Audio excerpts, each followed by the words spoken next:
Shalom, selamat pagi, kasih dan Halo. kekuatan Tuhan senantiasa hadir di tengah-tengah kita. Saudaraku, pada pagi hari ini saya akan menyampaikan firman Tuhan dengan topik motivasi yang dimurnikan.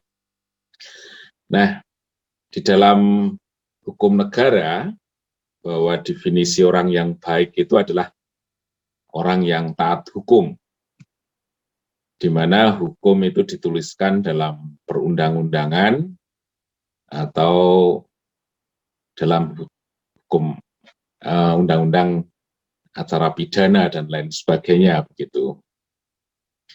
Kalau seseorang yang terikat dengan kontrak bahwa aturan yang harus ditaati itu merujuk pada TOR atau KAK. Nah, kita melihat Bapak Ibu bahwa untuk orang taat hukum itu dia tidak melihat atau mempertimbangkan bagaimana hatinya rela, setuju, atau menuntut motivasi yang benar. Pokoknya ya negara melihat bahwa setiap orang harus melakukannya, harus mentaati aturan hukum itu. Seseorang yang terikat kontrak ketika dia sudah tanda tangan, ya dia harus mengikuti aturan yang ada.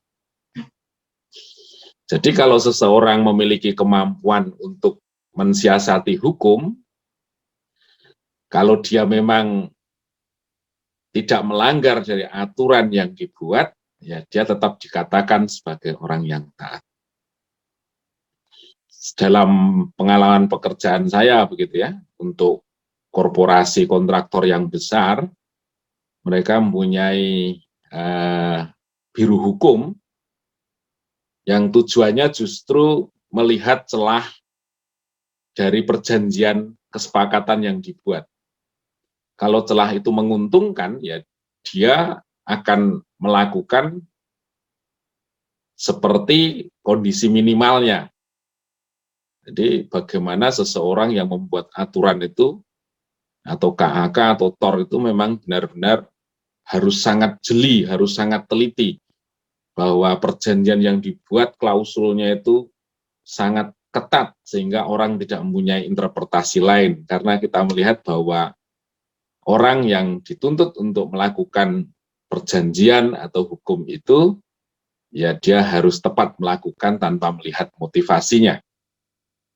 Nah, terus yang kedua adalah dalam ajaran agama yang lain, kita melihat orang yang baik itu apabila orang yang melakukan syariah, aturan agamanya dalam kondisi yang umum, dia hidup dengan beribadah yang baik, kemudian tidak merugikan orang lain, selalu berbuat baik.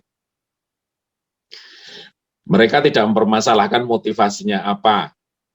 Yang penting ya hidupnya mengikuti syariahnya, kemudian berbuat baik, tidak merugikan orang lain. Bahkan di dalam hukum-hukumnya seringkali kita melihat hal yang kontroversi satu dengan yang lain. Kalau dari kacamata kita yang sudah hidup di dalam Tuhan, belajar tentang kebenaran firman Tuhan, kita melihat kadang-kadang kok begini gitu ya.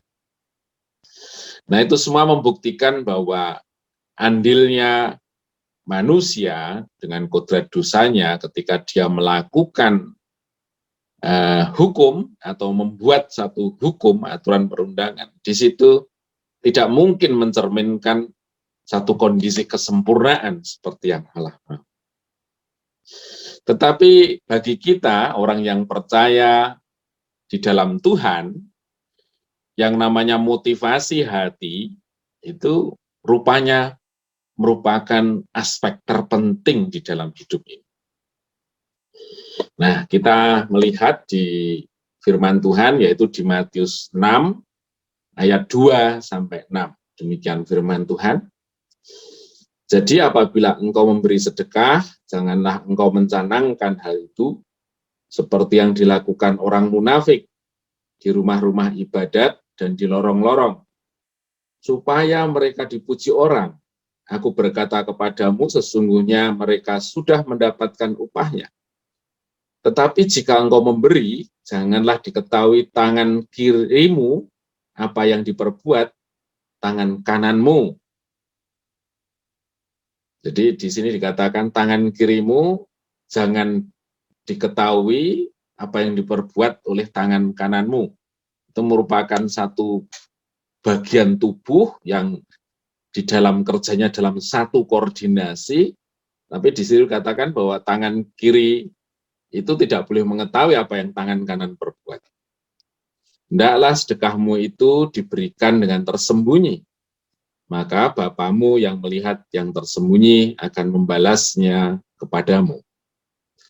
Dan apabila kamu berdoa, janganlah berdoa seperti orang munafik.